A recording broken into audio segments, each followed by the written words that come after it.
¿Quieres incorporarte a la comunidad de Sierra de Historias? Pulsa el botón Unirme, apóyanos con tu contribución y conviértete en miembro de nuestro canal.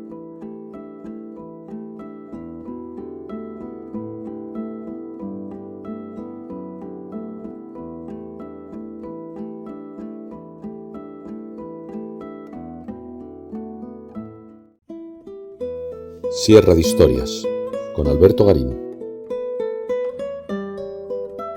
Cuando en 1547 muere Enrique VIII, su sucesión quedó de partida en manos de su hijo Eduardo VI, pero fallecido este pasó a sus dos hijas, María e Isabel. Sin embargo, había otras dos candidatas, ambas sobrinas nietas de Enrique VIII. Por un lado, Juana Grey, que llegó a ostentar la corona inglesa por unos pocos días, y por otro, María Estuardo, nacida en 1542 y desde prácticamente su nacimiento reina de Escocia. Durante su infancia, María Estuardo quedó bajo la regencia de su madre, María de Guisa, una princesa francesa que trató en cierta medida de modernizar el arte de Escocia trayendo aires del continente. Choca si pensamos que en ese mismo momento Enrique VIII había lanzado esa política de arte apegado a la tradición medieval que mantendría su hijo Eduardo VI. Sin embargo, cuando María Estuardo tomó directamente el poder, dio un paso atrás en esa modernización artística, puesto que abogó por ir haciendo cesiones a sus súbditos, en especial a ese grupo que abogaba por la implantación de la Iglesia protestante de Escocia y de esa manera rechazar esa vanguardia artística tan apegada al papado de Roma. Fueron otras muchas las concesiones que María Estuardo fue haciendo hasta que quedó en manos de su tía Isabel de Inglaterra, quien acabaría con su vida. Es curioso, porque a mediados del XVI, como decíamos, Escocia estuvo a punto de meterse en esa vanguardia artística que estaba moviendo a todas las cortes de la Europa occidental. Pero María Estuardo no se atrevió a seguir adelante, y no solamente dio ese paso atrás en esa modernización artística, sino que, como acabamos de decir, hasta perdió su vida. El 14 de septiembre de 1515, las tropas del rey de Francia, Francisco I, junto a sus aliados venecianos, derrotaron a los mercenarios suizos que protegían el ducado de Milán en la batalla de Marignano. El monarca francés logró así ocupar el Milanesado, de donde sería expulsado 7 años después, en 1522. En esa batalla de Marignano tuvo una actuación notable Claudio de Lorena, un joven de 19 años que se había criado junto a Francisco I, quien, al convertirse en rey, hizo de Claudio uno de sus hombres de confianza. A partir de ese momento, el monarca francés le encargaría numerosas misiones a lo largo de los años, lo que terminó por ser recompensado cuando se creó el ducado de Guisa para Claudio en 1527. Claudio era miembro de la familia Lorena, señores del ducado del mismo nombre, un territorio de larga historia que había quedado encerrado entre el imperio, el reino de Francia y los dominios borgoñones. En tiempos de Claudio, el titular del ducado era su hermano Antonio de Lorena. El duque Antonio trató de mantener su neutralidad ante sus poderosos vecinos. Claudio también lo intentó, aunque su estrecha relación con Francisco I terminó por hacerle enemistarse con el emperador Carlos V a partir de 1544, a pesar de que Claudio, siguiendo el ejemplo de su hermano Antonio, fue un decidido defensor de la fe católica, combatiendo a los luteranos que empezaban a expandirse por las tierras de Lorena y Guisa. En 1513, Claudio había contraído matrimonio con Antoinette de Bourbon-Vendôme, retataranieta del rey San Luis, quien le dio hasta 12 hijos, entre los que destacaron su hija mayor, María, nacida en 1515, Francisco, nacido en 1519, que heredaría el ducado de Guisa, y Carlos, nacido en 1524, que terminaría por ostentar el título de cardenal de Lorena. El rey Francisco I rápidamente se preocupó por el bienestar y la educación de los hijos de Claudio, y colaboró de forma abierta en la búsqueda de esposos adecuados para las hijas. Para María, el candidato fue Luis II de Orleans, duque de Longueville, descendiente de una rama bastarda de los Valois. María se casó en 1534 con 19 años, teniendo su primer hijo, Francisco III de Orleans, un año después, en 1535. Pero 2 años después, en 1537, el marido de María, Luis II de Orleans, falleció. Siendo una joven viuda, el rey Francisco I volvió a encargarse de conseguirle un nuevo marido. El elegido esta vez fue el rey de Escocia, Jacobo V. Jacobo V había nacido en 1512. Era hijo de Jacobo IV de Escocia y de Margarita Tudor, la hermana mayor de Enrique VIII de Inglaterra. Jacobo IV había muerto en 1513 y el niño Jacobo V quedó bajo la regencia de su madre hasta que asumió personalmente el trono en 1528, cuando contaba con 16 años de edad. A partir de ese momento, su obsesión fue afianzar su autoridad frente al riesgo de las injerencias inglesas de su tío Enrique VIII. Para ello, buscó reforzar la alianza con Francia, la Aul Alliance, que remontaba siglos atrás y que había sido confirmada en el Tratado de Rouen de 1517, donde se preveía que Jacobo V habría de casarse con una princesa francesa. En 1536, Jacobo V viajó personalmente a Francia y entre las candidatas que le propusieron, eligió a Magdalena de Valois, una de las hijas de Francisco I y de su primera esposa, Claudia de Francia.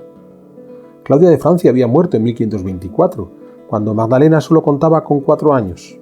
El rey Francisco I volvió a casarse en 1530, esta vez con Leonor de Austria, la hermana del emperador Carlos V. Leonor se encargó de la formación de sus hijastros, incluida Magdalena, lo que garantizó una perfecta educación católica para la joven princesa. Francisco I sentía un gran cariño por su hija Magdalena, una joven de muy débil salud, a quien no quería ver lejos de su corte. Pero Jacobo V se encaprichó con ella y Magdalena se enamoró del rey escocés, de modo que Francisco I hubo de ceder y permitir el matrimonio. La boda se celebró el 1 de enero de 1537, y tras una larga luna de miel en tierras francesas, los nuevos esposos regresaron a Escocia en mayo de 1537. Jacobo V, dentro de su política de reforzamiento de su autoridad, tenía en mente mejorar los palacios reales escoceses y se comprometió a seguir el estilo de las residencias francesas, algo que pondría en marcha ese mismo año de 1537 en su palacio de recreo de Falkland. Una curiosidad, Jacobo V, en esa gran reforma del Palacio de Falkland, también hizo construir una cancha de tenis, que aún se conserva, siendo la más antigua de Escocia. Pero la reina Magdalena no logró disfrutar de ninguna de estas mejoras, pues falleció en julio de 1537, no sin antes enviarle una carta a su padre Francisco I, solicitando una nueva esposa para su marido, esta vez más robusta y saludable. Fue entonces cuando Francisco I volvió a pensar en María de Guisa, la hija de Claudio de Lorena, su hombre de confianza. María acababa de enviudar tras darle 2 hijos al difunto. Era una mujer grande y de buena salud, de modo que parecía apropiada para Jacobo V, y aunque no fuera una princesa de Francia, formaba parte de los Guisa, claramente aliados del monarca francés. El matrimonio se formalizó en 1538, y en los siguientes 4 años Jacobo V y María de Guisa tuvieron 3 hijos, 2 varones que murieron a poco de nacer y una hija, María Estuardo, nacida el 8 de diciembre de 1542 y que se convirtió en reina 6 días después, al morir su padre Jacobo V. Un año antes, en 1541, había muerto Margarita Tudor, la madre de Jacobo V y hermana de Enrique VIII. Margarita Tudor había logrado evitar el enfrentamiento entre Escocia e Inglaterra, pero su muerte hizo que estallara la guerra. De partida, los escoceses tuvieron la iniciativa, aunque pronto fueron derrotados por los ingleses. Pero tras la muerte de Jacobo V, se decidió firmar la paz en el Tratado de Greenwich de julio de 1543, donde se acordó el futuro matrimonio del hijo de Enrique VIII, el futuro Eduardo VI, con la reina niña María Estuardo. Por cierto, antes de morir, Jacobo V solicitó ser enterrado en la abadía de Holyrood, un inmenso edificio gótico que ya había sido usado como cripta real, pero sobre todo donde ya estaba enterrada su primera esposa, Magdalena de Valois. La abadía de Holyrood se incendió en la segunda mitad del siglo XVIII, permaneciendo desde entonces en ruinas y muchas de las tumbas reales han sido saqueadas. Ya hemos señalado cómo a su vuelta de Francia en 1537 y en compañía de su primera esposa, Jacobo V decidió seguir las modas artísticas francesas. Este afrancesamiento se agudizaría con la llegada de la segunda esposa, María de Guisa, quien incluso se hizo acompañar por el pintor francés Pierre Quesnel, quien residió en la corte escocesa hasta 1545. Ya hemos visto cómo Jacobo V quiso mostrar ese gusto francés en el Palacio de Falkland, pero resulta más interesante ver la evolución artística sufrida por la principal residencia de los reyes de Escocia desde la Edad Media, el castillo de Stirling, concebido inicialmente como una fortaleza defensiva. Hacia 1500, Jacobo IV, padre de Jacobo V, se hizo construir el Gran Salón, hoy muy restaurado, siguiendo esa moda que pudimos ver en la Sierra de Historias dedicada a la corte inglesa de Enrique VII y Enrique VIII, empleando técnicas góticas, con una gran desproporción vertical o los artesonados de madera de arcos rebajados. Y además, todo envuelto en una estructura donde seguían dominando las formas militares por muy decorativas que fueran. Esto cambió en los 1540, cuando se construyó el llamado Palacio Real. Al exterior vemos cómo se eliminaron esos ornatos militares y se pretendió crear una fachada más armónica, donde destacaban las estatuas de los reyes sobre las columnas. Es cierto que aún no habían terminado de cuajar las formas clásicas, pero había un intento de romper con la tradición medieval. En el interior del palacio, en varias de las habitaciones, encontramos unos alfarjes, unos techos de madera, con medallones figurativos coloreados, de nuevo muy restaurados, donde se representaron a los personajes más destacados del momento, desde los reyes de Escocia y su nobleza a otros monarcas europeos. Lo interesante es que los personajes aquí pintados, en especial las damas, aparecían con los vestidos y, sobre todo, los peinados de moda en Francia, que empezaron también a utilizarse en Escocia. Aún habría una etapa posterior en Stirling, la de Jacobo VI, nieto de Jacobo V, quien encargó la capilla real ya más apegada a las formas clásicas, sin aún rematar con las formas italianas, algo que se hace a finales del siglo XVI. Hemos de entender que desde el momento que se impuso la Iglesia de Escocia protestante en tiempos de María Estuardo a mediados del siglo XVI, estas modas renacentistas, con demasiados regustos católicos, no eran muy apreciadas por la mayoría de la sociedad. Detengámonos un momento en este punto. A comienzos del siglo XVI, los monarcas de la cristiandad occidental seguían artísticamente apegados a las tradiciones medievales, con la excepción de lo que ocurría en Italia. En el caso de los Habsburgo, el cambio se produjo tras el saqueo de Roma de 1527 y ya desde comienzos de los 1530 vamos a ver cómo la arquitectura está dominada por esas formas clásicas imitando a las italianas. En Escocia, este cambio se va a producir algunos años después, a finales de esos años 1530, por dos razones. Por un lado, la presencia de estas reinas francesas que traían los gustos del continente, y por otro, el hecho de que los Habsburgo hubieran apostado por ese arte clásico, hizo que el resto de los monarcas no tuvieran dudas en seguirles la pauta y también ellos convertirse en príncipes renacentistas. La excepción sería Enrique VIII, quien, tras la creación de su nueva iglesia, la anglicana, decidió mantenerse en esas tradiciones artísticas medievales para marcar claramente las diferencias con ese Papa de Roma del que renegaba. Esta modernidad que encontramos en el arte de los 1530-1540 en Escocia va a verse muy pronto apagada, desde el momento en que se vaya imponiendo la Iglesia protestante en Escocia y estos protestantes escoceses se nieguen a seguir imitando las formas artísticas del mundo clásico, algo que quedaría postergado hasta finales del siglo XVI y sobre todo del siglo XVII, cuando ya unificadas Escocia e Inglaterra con Jacobo VI, Jacobo I en Inglaterra y sobre todo su hijo Carlos I, sencillamente por imitar a las otras cortes europeas se apunten a ese arte clásico.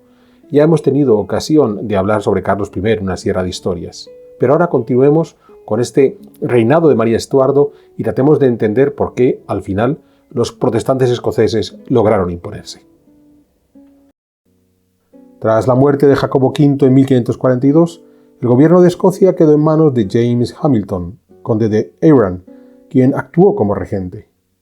Arran hubo de hacer frente a las tropas de Enrique VIII y más tarde a las de Eduardo VI, comandadas por Edward Seymour, tío del rey, quien derrotó a los escoceses en septiembre de 1547 en la batalla de Pinkie Cleugh.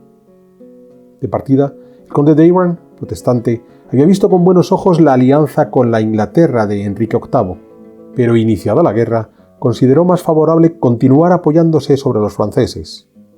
Tras la derrota de Pinkie Clove, aunque Arran siguió ejerciendo como regente, María de Guisa fue quien tomó las riendas del gobierno, logrando que sus parientes le enviaran tropas desde Francia, al tiempo que se decidió que la niña reina María Estuardo, por su seguridad, partiría para la corte francesa, habiéndose comprometido a casarse con el delfín Francisco, el hijo mayor de Enrique II de Francia y Catalina de Medici.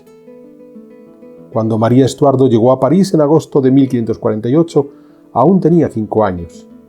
Era una niña vivaz, amable e inteligente, que rápidamente se ganó el cariño de la corte francesa y muy en especial de su futura suegra, Catalina de Medici, si bien fue su abuela, Antoinette de Bourbon-Vendôme, la madre de María de Guisa, la persona que más influyó sobre María Estuardo.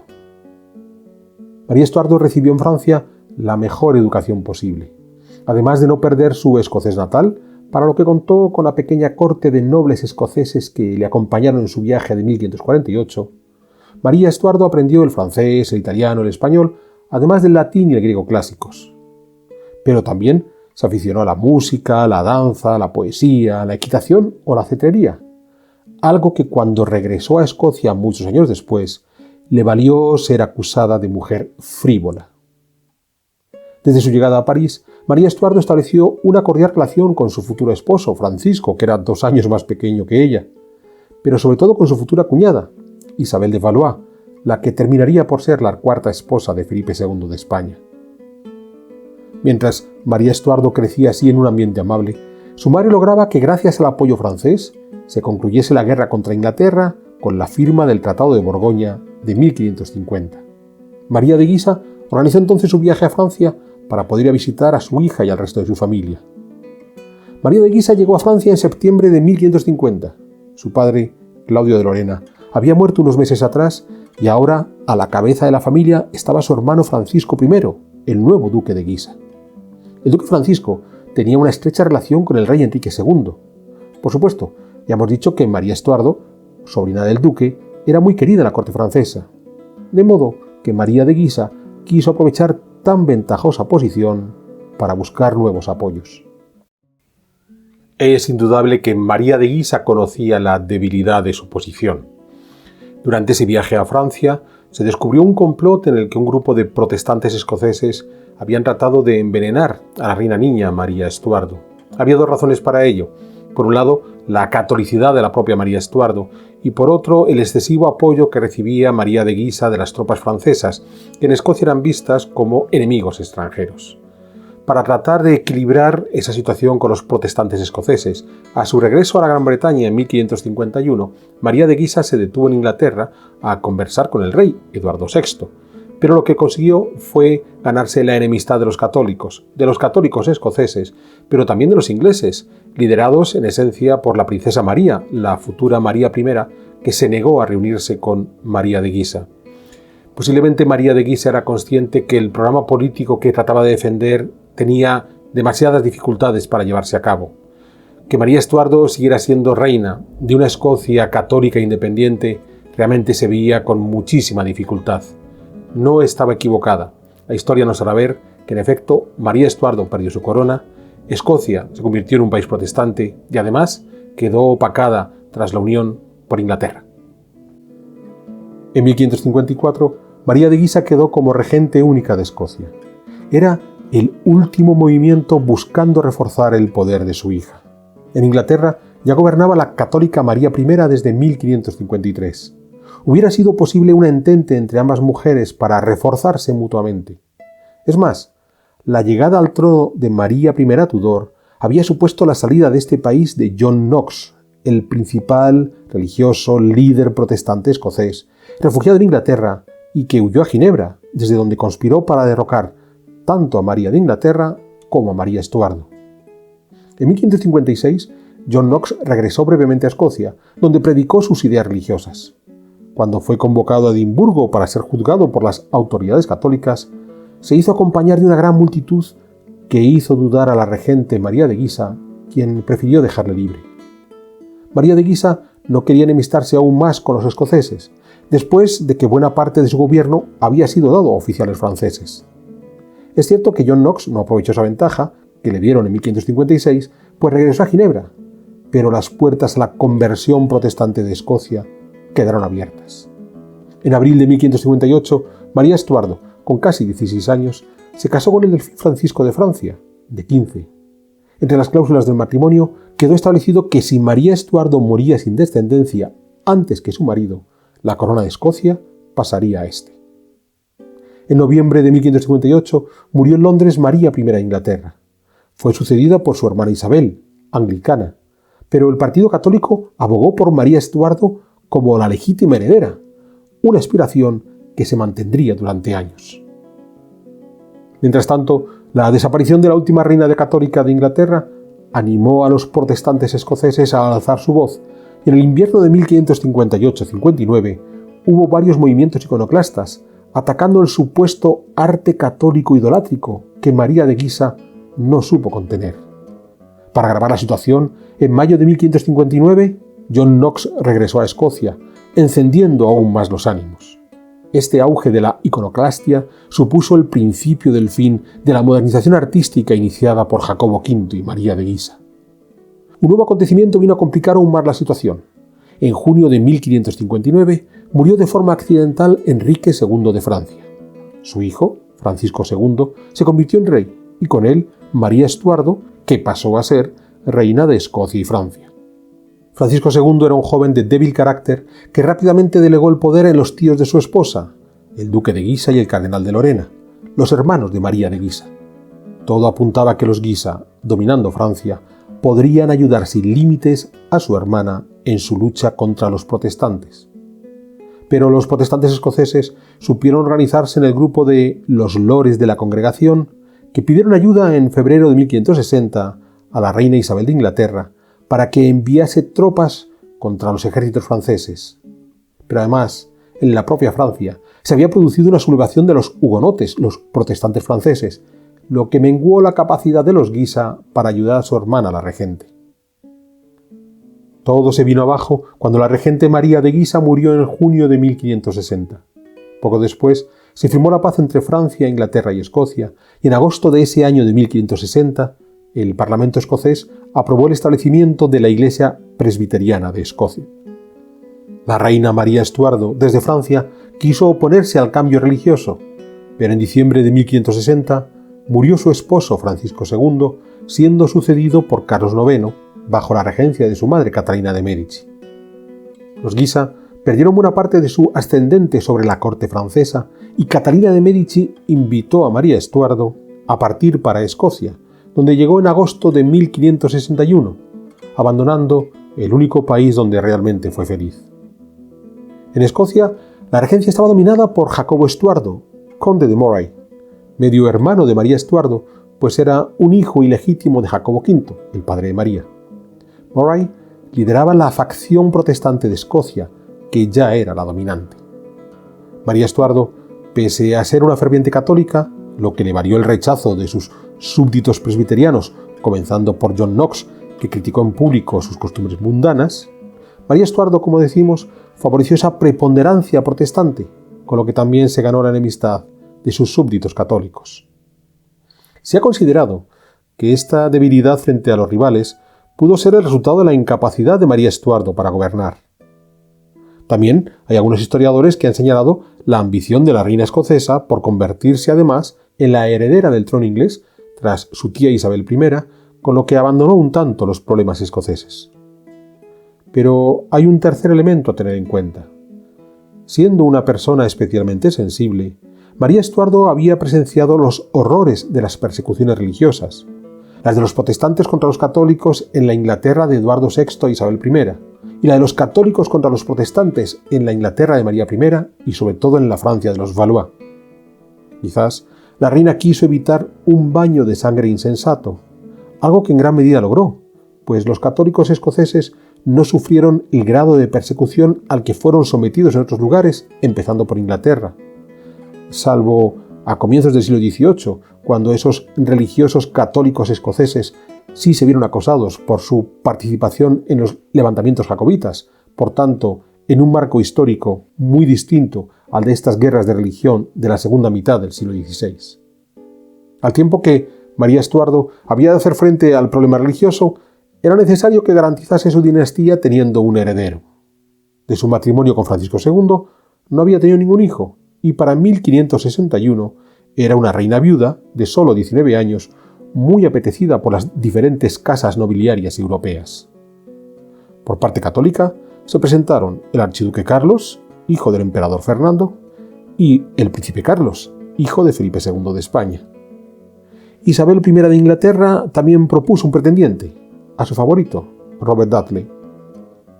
María Estuardo rechazó a todos y optó por Enrique Estuardo, Lord Dudley, primo en segundo grado, sobrino nieto también él de Enrique VIII, pero católico como María Estuardo.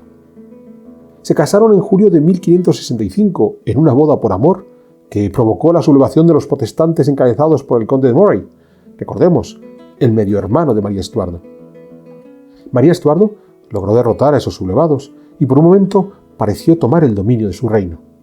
Es más, en junio de 1566 nació su hijo, el futuro Jacobo VI, que había de garantizar la sucesión legítima. Pero Dudley, el esposo de María Estuardo, se volvió un hombre arrogante y violento hasta el punto de que María buscó el apoyo de su consejo real, incluyendo los consejeros protestantes, para terminar con su matrimonio. Surgió entonces la figura del conde de Bothwell, un noble aventurero y mujeriego que al parecer sedujo a la reina. Lord Dudley murió, posiblemente asesinado, en febrero de 1567.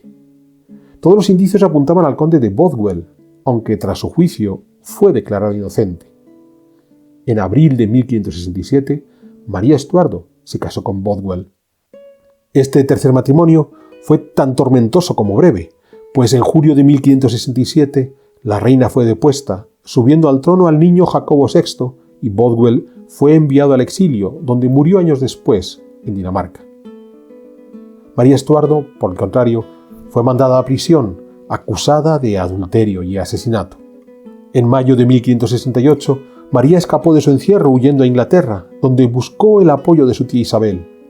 Pero la reina inglesa hizo encarcelar a María Estuardo. De partida, en unas condiciones amables, teniendo la posibilidad de contar con un amplio grupo de domésticos e incluso pasear por los alrededores de sus diferentes prisiones.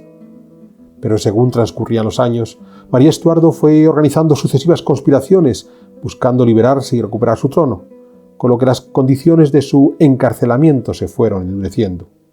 Más todavía, cuando su hijo Jacobo VI negoció con Isabel I en 1584 la anulación de todos los derechos al trono de María Estuardo, en el momento que Jacobo VI había asumido el gobierno personal del Reino de Escocia y apostaba por reforzar su poder.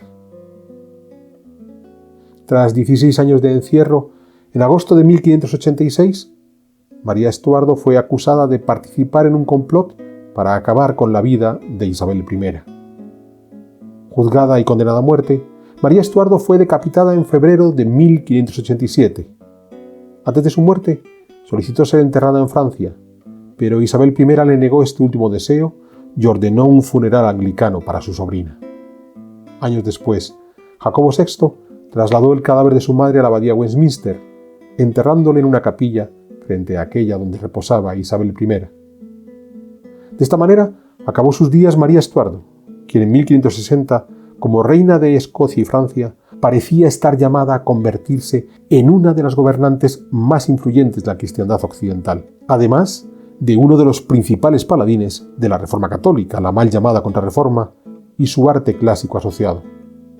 No lo logró, y su fracaso político, además de provocar la posterior sumisión de Escocia e Inglaterra, la llevó a los 45 años y tras casi 2 décadas de encierro, a ser ajusticiada entre viles acusaciones, una muerte que aún hoy oscurece el reinado de su tía Isabel I, mostrando la parte más intransigente de esta reina Isabel.